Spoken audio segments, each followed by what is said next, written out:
All right, so I've said a lot about how AMC is a distraction and a smokescreen, and I would definitely consider myself a GME elitist. Of course, not financial advice. I want to give you my personal thoughts and opinions, but let me explain why.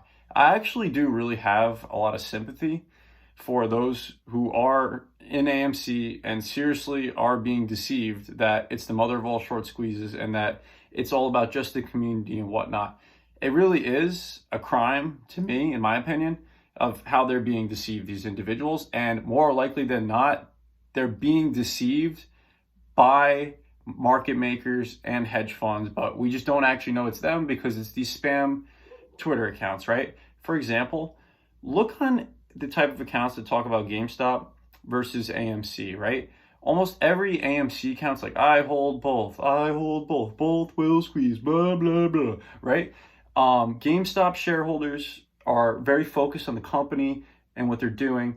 And you'll notice anything that's talked about amongst GameStop shareholders or as a, like, I would say, like, important point or aspect to the due diligence on the company or the mother of all short squeezes, AMC's followers always start talking about that after GameStop's do, right? Because they have to just piggyback off of GameStop, make them the same. And isn't it odd, right, that AMC accounts are almost always accounts with like OnlyFans and just like, all over the place. So it just kind of makes you wonder, like, why are these kind of accounts always pushing AMC so hard? Like, kind of seems like a bot to me. I mean, it just looks like a lot of bot accounts that talk to AMC. Like, not to mention the fact that, like, all the insiders in AMC that have sold shares, and the whole argument used to be, but Adam Aron is old. He needs to sell shares. Oh, is Ryan Cohen selling shares? Is anybody on GameStop's team selling shares? I don't think so. And there's a reason. If you were going to retire and you knew your company was being massively, abusively shorted, would you sell the stock even if you knew you were going to retire? Ask yourself. You don't think Adam Aron knows this is a load of bogus? He's even tweeted before saying there's no evidence that synthetic shares are like something. Well, he basically said, like, there's no evidence of fake shares. There's not, because he legally has to say that, because he can keep up this whole charade and loyalty to the followers, do the AMC Connect and whatnot. That's fine. He can do that. Of course, he runs the company. He's trying to do the best he can for them. I get that. But he's never once said it's the Moaz, and he still goes on CNBC. He's still sold shares. Tons of other AMC insiders have sold shares because they know it doesn't have real value in the long term. And how about the fact that GameStop has $1 billion in cash on their balance sheet with little to no debt, with their only debt being a very small loan from the French government and related to the COVID-19 pandemic.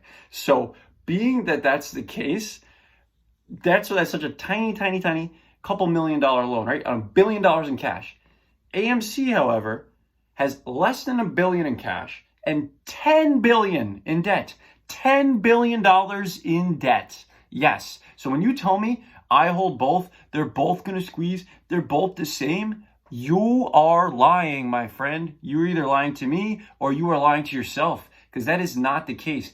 And as time rolls on, the AMC narrative is pushed harder. And then I've had even chills comment on my videos. Oh, you want to talk about fundamentals? Look at Top Gun. Great movie. It's all garbage. It's garbage. It's anything they can. You don't think the shorting hedge funds at this point are thinking, like, they got to be ripping their hair out thinking, I can't believe this is going on this long. I can't believe these idiots are still holding this stock. They still like this company. They haven't just moved on to the next shiny thing. Look at all the pumps. The latest one is Redbox, right? Redbox. Oh, the next meme stock, Redbox. Remember, what was the other one? SPRT. I'm not even gonna lie. I got played by that one. That was in the early days of the pumps. I was like, okay, like, I see the potential here, the crypto miner. And I was like, maybe it's a swing trade. And also, that's kind of like around the time I was realizing, like, yeah, I should just buy and hold stocks like my favorite company, like GameStop. Swing trading is not for me. But they look also like BBIG was heavily pushed in the retail community, right?